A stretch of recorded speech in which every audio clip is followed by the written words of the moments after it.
मुख्यमंत्री विष्णुदेव साय की अध्यक्षता में कैबिनेट बैठक संपन्न। बैठक के लिए किए गए कई महत्वपूर्ण निर्णय। कृषि क्षेत्र के लिए भी कुछ अहम निर्णय लिए गए।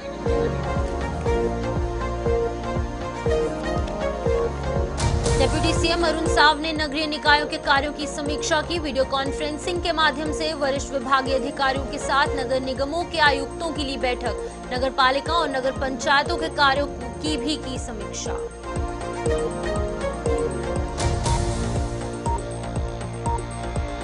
रायपुर के नए पुलिस कप्तान डॉक्टर लाल उमेद सिंह ने संभाला कार्यभार। यातायात, नशा सहित विभिन्न मुद्दों पर रखी बात।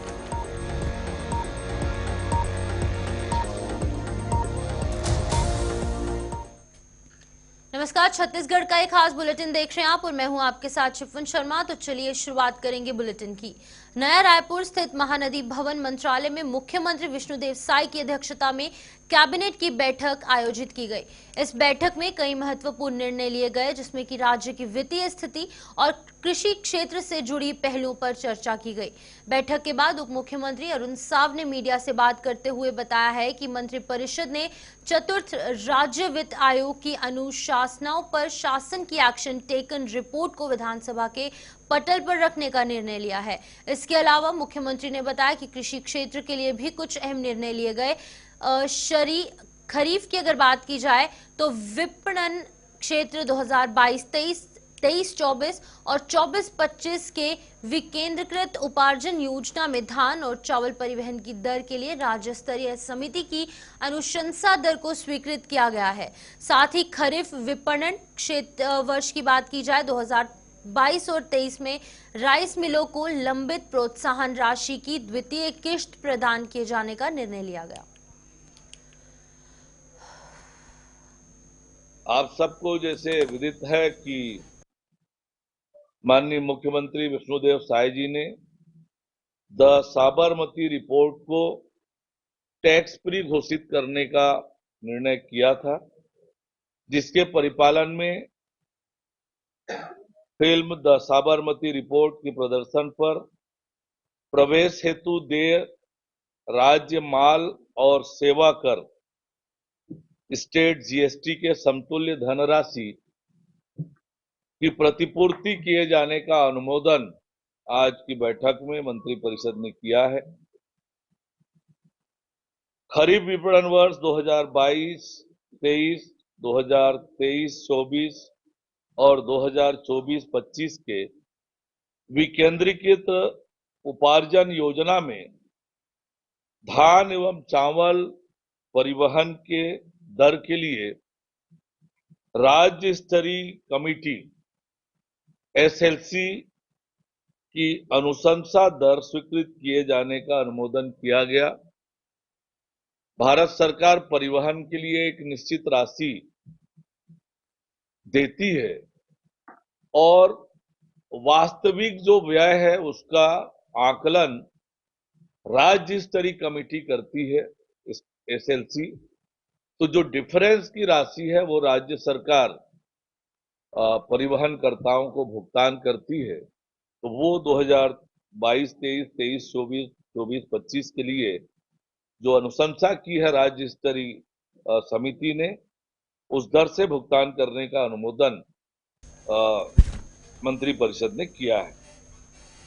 उप मुख्यमंत्री अरुण साव ने नगरीय निकायों के कार्यों की समीक्षा की। उप मुख्यमंत्री ने वरिष्ठ विभागीय अधिकारियों के साथ नगर निगमों के आयुक्तों की वीडियो कॉन्फ्रेंसिंग के माध्यम से बैठक ली, जिसमें कि नगर पालिकाओं और नगर पंचायतों के कार्यों की भी समीक्षा की गई। बैठक में नगरीय प्रशासन विभाग के सचिव डॉक्टर बसवराज, संचालक कुंदन कुमार और सीईओ शशांक पांडे भी मौजूद थे। रायपुर के नए पुलिस कप्तान डॉक्टर लाल उमेद सिंह ने कार्यभार संभालते हुए रायपुर को एक नई दिशा देने का प्रयास किया है, जहां पर सबसे पहले रायपुर की बड़ी समस्या यातायात से निजात दिलाने के लिए ई रिक्शा और ऑटो को मुख्य मार्गों पर प्रतिबंधित किया है। हालांकि ये ट्रायल बेस पर है, लेकिन एक हफ्ते के लिए इसे प्रतिबंधित किया गया है। नहीं, हम लोगों का नशे के विरुद्ध में इस पर स्तर पर सीधे कार्रवाई के निर्देश है और जो भी जगह जहाँ भी इस प्रकार का शिकायत है उन जगहों पर वो भी तैनात करें और थोड़ा भी अगर मिलता है तो उसमें उनके विरुद्ध में कार्रवाई करें और उसके बैक एंड पर जाएं ताकि हम उनके गिरोह का पूरा पर्दाफाश कर सकें। और उसी के तहत में जितने भी अभी कार्रवाई हो रही है उन सब में सिर्फ जिनके पास में मिलता है वही नहीं, बल्कि उसके पीछे में जिनके बेचने वाले हैं, जिनके सप्लाई करने वाले हैं, उनके विरुद्ध में कार्रवाई की जाए। ये नए साल को लेकर क्या तैयारियां हैं सर, क्योंकि उस दिन काफी ज्यादा भीड़ भाड़ और नशे में लोग नशे की हालत में रहेंगे। इसके संबंध में मेरे द्वारा जितने बड़े आयोजक हैं जिसमें होटल, रेस्टोरेंट और आउटर में जो जगह है जहाँ आयोजन किए जाते हैं उन्हीं सभी आयोजकों को यहाँ कंट्रोल रूम में बुला करके मीटिंग ली गई जिसमें लगभग 150 लोग उपस्थित हुए थे।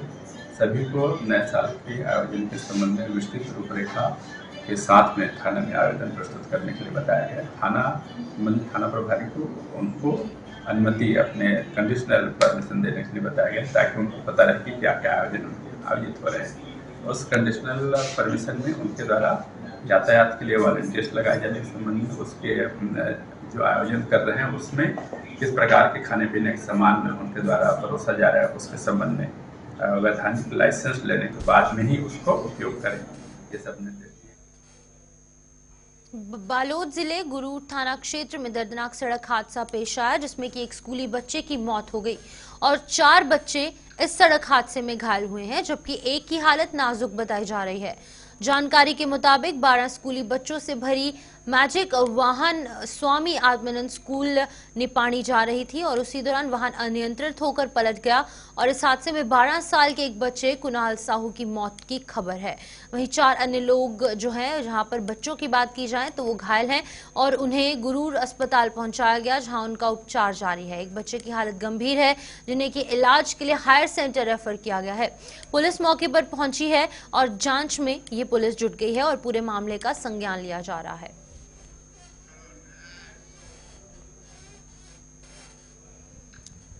सक्ती जिले के चंद्रपुर नगर के एचपी पेट्रोल पंप के पास एक हादसा पेश आया जहां पर चलते हुए बाइक में अचानक आग लग गई। हादसे में बाइक सवार शिवम गुप्ता बाल बाल बचे, जबकि बाइक पूरी तरीके से जलकर राख हो गई। जानकारी के मुताबिक कुछ दिन पूर्व मुख्यमंत्री के कार्यक्रम के दौरान सारगढ़ जो थाना है उस क्षेत्र में टीमर लगा से ये बाइक चोरी हुई थी और चोरी की वाहन लावारिस हालत में पड़ी थी। बाइक मालिक वाहन को अपने घर ला रहे थे, तभी ये बड़ा सड़क हादसा जो है वो पेश आया।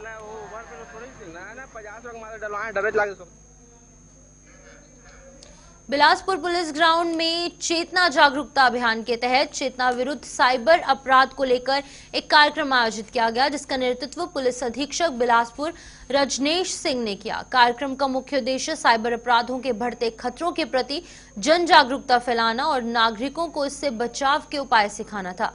इस अवसर पर साइबर क्राइम रिपोर्टिंग पोर्टल के टोल फ्री नंबर 1930 यानी कि 1930 के स्टिकर जारी किए गए जो कि लोगों को साइबर अपराध की रिपोर्टिंग के लिए प्रोत्साहित करेगी। इन स्टिकर्स को पुलिस अधिकारियों, पेट्रोलिंग के वाहन, चेतन मित्रों, मीडिया कर्मियों और आमजन के निजी वाहनों पर लगाया गया ताकि ज्यादा से ज्यादा लोग इस सुविधा का लाभ उठा पाएं। का नंबर है, टोल फ्री नंबर है। इसमें अगर किसी को भी साइबर फ्रॉड किसी के साथ भी होता है तो इमीडिएट इस नंबर पर कॉल करके अपना रिपोर्ट रजिस्टर करा सकता है। और ये NCR की पोर्टल जो है अपना national cyber crime reporting portal, उसमें उसकी कंप्लेंट रजिस्टर्ड हो जाती है और उसमें पुलिस इमीडिएट उसमें इन्वेस्टिगेशन करती है। साथ ही साथ में उनके पैसे जो हैं वो भी होल्ड होने के चांसेस काफ़ी बढ़ जाते हैं। तो इसलिए इस नंबर को ज़्यादा से ज़्यादा लोगों में इसको प्रचारित कर रहे हैं हम लोग। निर्वाचक नामावली पुनर्निरीक्षण को लेकर अपर कलेक्टर गजेंद्र ठाकुर ने प्रेस कॉन्फ्रेंस की। इस दौरान उन्होंने कहा कि विकास खंडवार समस्त पंचायतों का त्रिस्तरीय पंचायतों के आम चुनाव और नगरपालिका 2024 और 25 करवाए जाने फोटो युक्त निर्वाचक नियमावलियों को तैयार करने लगे हैं। बता दें कि पूर्व में सुकमा जिले में लगभग 4000 से अधिक नए वोटर्स के नाम जोड़े गए। जिले में 6 नवंबर 2024 तक की अंतिम समय जो है वो तिथि ये रखी गई थी, जिसे कि संशोधन करते हुए निर्वाचकों की अंतिम नियमावली को अंतिम समय सीमा 15 जनवरी 2025 तक की गई है। नगर पालिका के लिए जो कदम हुई था 1 जनवरी 2025 को जो 18 सालों का उनका था, परंतु इसमें ये रहा है कि हमारी जो दावा पत्र को प्राप्त करने की जो तारीख है इसमें वो था आपका 6/1/2025 था। दावे का जो निपटारा हमको करना था वो 9/1/2025 को करना है। प्रारूप क्रम जिसके अंतर्गत हम जो नए नाम मतदाता सूची की जो स्थानीय निर्वाचन में जोड़ते हैं उसमें रजिस्टर नंबर और शायद रजिस्टर अधिकारी जो दावा पत्र जो प्रस्तुत करेंगे उसका वहीं पुलिस लाइन रुद्री में आज पुलिस आरक्षक संवर्ग भर्ती परीक्षा प्रक्रिया में पुलिस अधीक्षक धमत्री आंजनेय और साथ ही साथ भर्ती कमेटी के सदस्यों की उपस्थिति में गरियाबंद जिले के 2000 अभ्यर्थियों को बुलवाया गया था, जिसमें लगभग 832 अभ्यर्थी उपस्थित हुए, जिनमें से कि लगभग 760 अभ्यर्थी ही पात्र पाए गए, जिनका कि 100 मीटर दौड़ और 800 मीटर दौड़, गोला फेंक, लंबी कूद, ऊंची कूद सहित शारीरिक दक्षता का परीक्षा यहां पर लिया गया। बता दें कि भर्ती प्रक्रिया में कोई गड़बड़ी ना हो, इसके लिए चिप सिस्टम, सीसीटीवी सहित पुलिस अधीक्षक द्वारा लगातार मॉनिटरिंग की जा रही है।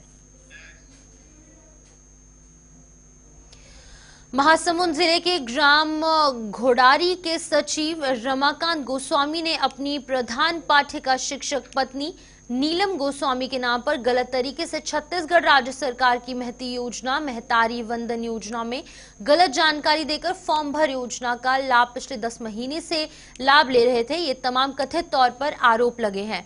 हमारे चैनल के संवाददाता की शिकायत पर महासमुंद जिला कलेक्टरेट विनय कुमार लहंगे और साथ ही साथ जिला पंचायत के सीईओ एस आलोक ने तत्काल कार्रवाई करते हुए सचिव रमाकांत गोस्वामी को तत्काल प्रभाव से निलंबित कर दिया है। वहीं पर दूसरी तरफ नीलम गोस्वामी शिक्षिका जो कि हैं और उनको कलेक्टर के आदेश पर महिला बाल विकास विभाग ने सिटी कोतवाली में शिकायत कर एफआईआर उनके खिलाफ दर्ज करवाई है। हम आपको बताते चले कि छत्तीसगढ़ प्रदेश सरकार की महतारी योजना में पूरे छत्तीसगढ़ प्रदेश में फर्जीवाड़ा कर गलत तरीके से राशि का आहरण करने का ये दूसरा मामला सामने आया है।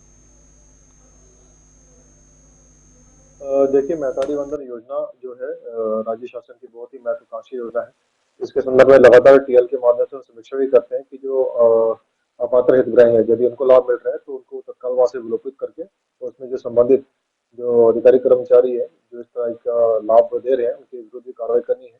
अभी ये मामला हमारे संज्ञान में आया है, इसका हम त्वरित शिकायत की जांच कराएंगे और यदि तथ्य जो बताए गए हैं वो सही पाए जाते हैं कि फर्जी रूप से इनको लाभ मिल रहा है तो निश्चित रूप से जो संबंधित कार्यकारी कर्मचारी है उनकी कार्रवाई की जाएगी। जो महतारी वंदन में हमला आदेश मिले रही से कि सचिव भी फॉर्म भर सकते और रोजगार सहायक और आंगनबाड़ी कार्यकर्ता तो तीनों झला हमारा ऊपर से आदेश रही से कि फॉर्म भरना है महतारी वंदन योजना में से करके तो हमन बहुत सारा जो फॉर्म ही होला तो हमन भरवा चुके रहे ना। जो थोड़ा से बचे रही फॉर्म वाला सचिव सर आके लेगी से ओला ले जाके वो कहाँ भरवई से चॉइस सेंटर में भरवई से अपन मोबाइल में भरवई से नहीं जाना। इसके लिए होल्ड का ऑप्शन दिया गया तो हम लोग इसको इंक्वायरी के लिए डाल दिए हैं और इस तरह के जितने भी प्रकरण है सबको हम होल्ड करें। फिलहाल तो अभी एक ही प्रकरण हमारे सामने आया है, इसके अलावा जितने पुलिस अधीक्षक आंजनेय के निर्देशन में अतिरिक्त पुलिस अधीक्षक शैलेंद्र पांडे के नेतृत्व में सामुदायिक पुलिसिंग के तहत धमत्री पुलिस थाना खल्लारी द्वारा नक्सल क्षेत्र के ग्राम खल्लारी नयापारा में क्रिकेट प्रतियोगिता का आयोजन किया गया, जिसमें थाना क्षेत्र के अलग अलग ग्रामों के मुहकोट, खल्लारी, बुड्रापारा, चमेंदा के साथ साथ 4 टीमों ने हिस्सा लिया, जिसमें कि ग्राम मुहकोट की टीम विजेता रही और ग्राम खल्लारी नयापारा की टीम उप विजेता रही। प्रथम विजेता टीम ग्राम मुहकोट को 2100 रुपए की नगद राशि से सम्मानित किया गया और उप विजेता टीम खल्लारी नयापारा को 1100 रुपए इनाम की राशि पुरस्कृत की गई।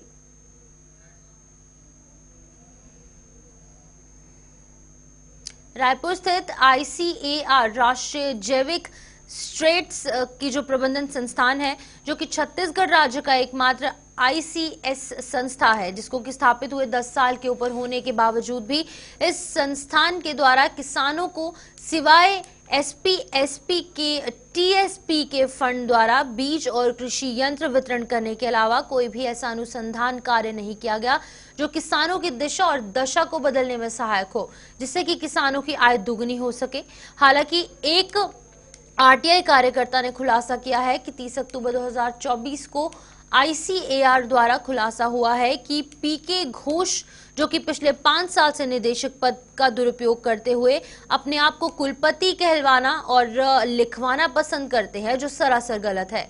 आरटीआई यानी कि राइट टू इंफॉर्मेशन खुलासे से ये भी पता चला है कि जो ये कुलपति का पद लिख रहे हैं, ये केंद्रीय सिविल सेवा नियमावली 1964 के विरुद्ध है। उन्होंने अपने कर्तव्य निर्वहन में गंभीर अपराध की श्रेणी में कार्य किया है, जिसकी की जांच होना अभी बाकी है। तो चलिए, खबर छत्तीसगढ़ में फिलहाल इतना ही। दीजिए इजाजत और आप बने रहिए गुलिस्तान न्यूज के साथ।